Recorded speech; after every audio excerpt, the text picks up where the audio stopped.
শুধু দর্শকবৃন্দ, আপনারা দেখছেন একে নিউজ বাংলা ফেসবুক লাইভে আপনাদের সকলকে স্বাগতম। ইতিমধ্যে আমরা উপস্থিত রয়েছি সন্দেশখালীতে আবার নতুন করে উত্তেজনার সৃষ্টি হয়েছে। আবার সন্দেশখালী উত্তাল হতে দেখতে পাচ্ছি আমরা।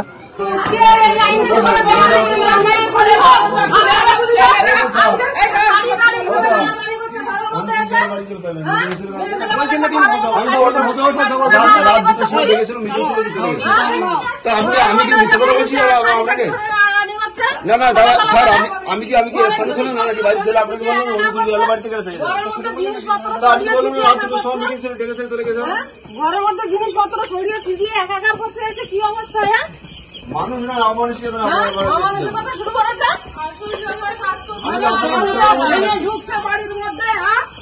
কিরকম ধরনের কেন শাড়ি টাড়ি ধরে বাচ্চা কাচ্চাকে তুলে আসার দিয়ে একাকার করছে এসে। আপনাকে অধিকার ছিল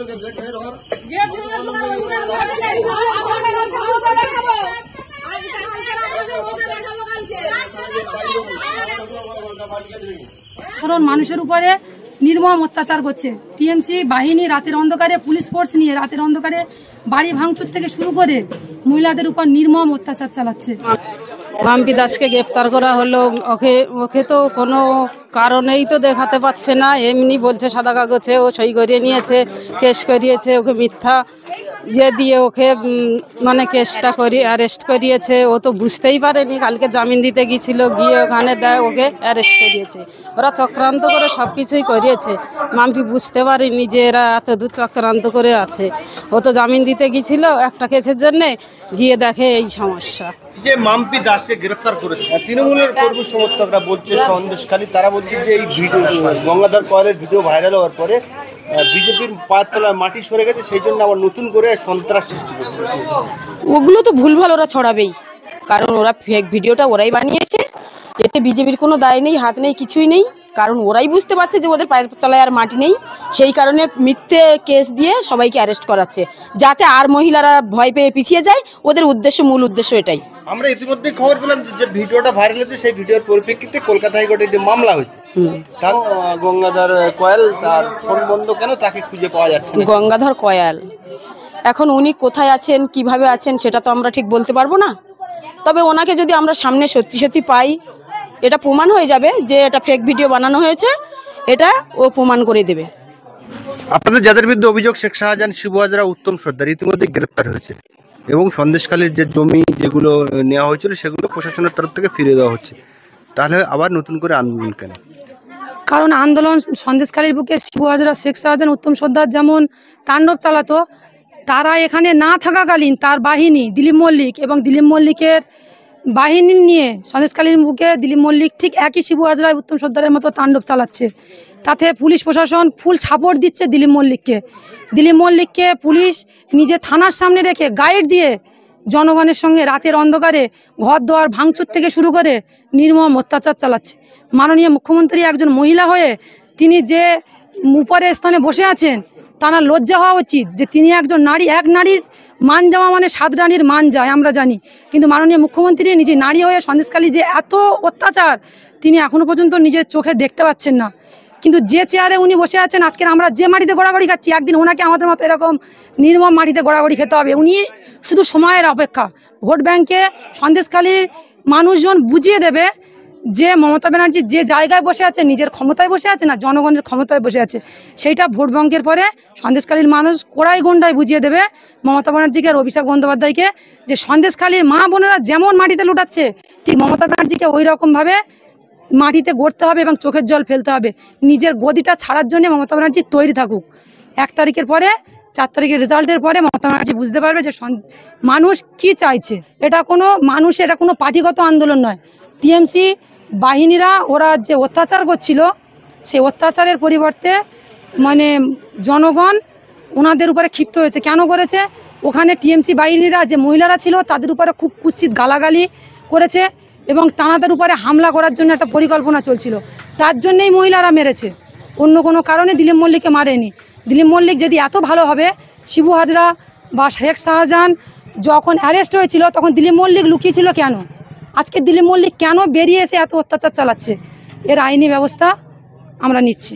দুজন বিজেপি কর্মী তাদেরকে গ্রেফতার করা হয় এবং তাদেরকে কিন্তু সন্দেশখালী থানায় গ্রেফতার করেছে, যেখানে রেখা পাত্র যিনি বিজেপি প্রার্থী তিনিও সেখানে গিয়েছিলেন এবং তারপরে প্রিয়াঙ্কা ত্রিপুরা এখানে আসে এবং তিনি কিন্তু পরিষ্কার বলছেন তিনি আইনজীবী হিসেবে এসেছেন, এবার আইনি সহযোগিতা দেওয়া যায় বিজেপি যারা ধৃত সেই বিষয়ে কিন্তু আলোচনা করে তিনি যাচ্ছেন। জনের নামে মার্ডার কেস দিয়েছে। কার মার্ডার হয়েছে? আগের দিন যে ওই দিলীপ মল্লিক আর একজনকে ওরা মরে গেছে কি না মার্ডার কেস দিয়েছে। ডাকো ওই জনকে, সবাইকে ডাকো এখানে। আমি চাপবো সিন তো আমাকে। আচ্ছা একটু চেপে আসে একটু বৈঠক না, যে সাধারণ মানুষ আছে যাদের উপরে এই ধরনের অত্যাচার করেছে তাদেরই বাড়ি ভাঙচুর হয়েছে আর তাদেরকে 307 কেস পুলিশ দিয়েছে যাতে তারা বেরোতে পারে না, যাতে তারা কথা বলতে না পারে। তো তাদেরকে সবাইকে ডেকেছি, তাদের সঙ্গে কথা বলছি আর এবার থানায় যাবো, থানায় জিজ্ঞেস করবো যে কোন মানে লফুলি ওরা কি ব্যবহার করে এই কেসগুলো দিচ্ছে।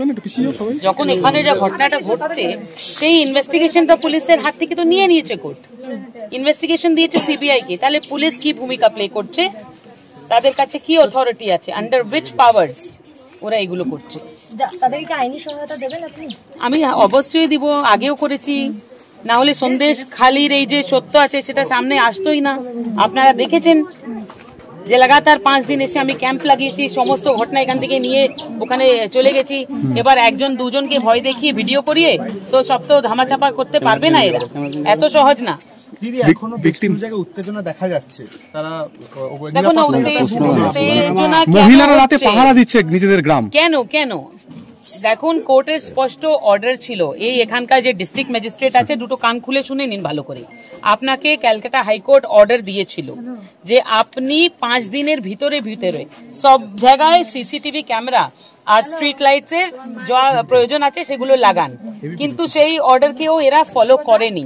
That is a contempt of court. সেটা আমি 2 মে কোর্টকে অলরেডি বলে দিয়েছিলাম, কোর্ট আবার লাস্ট চান্স দিয়েছিল এদেরকে যে করো, এবার কালকে দেখা হবে। দিদি বিজেপির কর্মীরাও যারা বিক্ষোভ দেখাচ্ছে এই বাগদিপাড়া অঞ্চলের, তারা একাধিকবার বলছে দলের ওপর আস্থা রাখতে পারছেন না। কিছুক্ষণ আগেও তারা অ্যাজ এন অ্যাডভোকেট আমি এখানে রিপ্রেজেন্ট করছি আর আমি কোনো কর্মীর কমপ্লেন হিসাবে যাচ্ছি না। সাধারণ মানুষের সঙ্গে যা অত্যাচার হচ্ছে তাদের পাশে আমি দাঁড়িয়ে আছি, তারা যে পার্টি করুক না কেন, তারা যদি কংগ্রেসও করছে সিপিএমও করছে, কিন্তু কোনো মহিলার শ্লীলতা হানি সেটা আমরা বরদাস্ত করব না। দিদি আইনজীবী বলেই কি তাহলে আপনাকে পাঠানো হলো আজকে সন্দেশখালীতে? কে পাঠানো হলো মানে আমি দেখুন আপনার কথা, আমি কি নিউজ 18 তো আমি সব সাংবাদিককে খুব রেসপেক্ট করি, কিন্তু নিজের কর্তব্যটা ফলো করুন, যেটা সত্যি হচ্ছে সেটা দেখান। 100 বার একটা ফেক ভিডিও আপনি চালাচ্ছেন, কিন্তু যখন মহিলাদের সঙ্গে অত্যাচার হয়েছিল তখন এসেছিলেন আপনারা? আসেননি।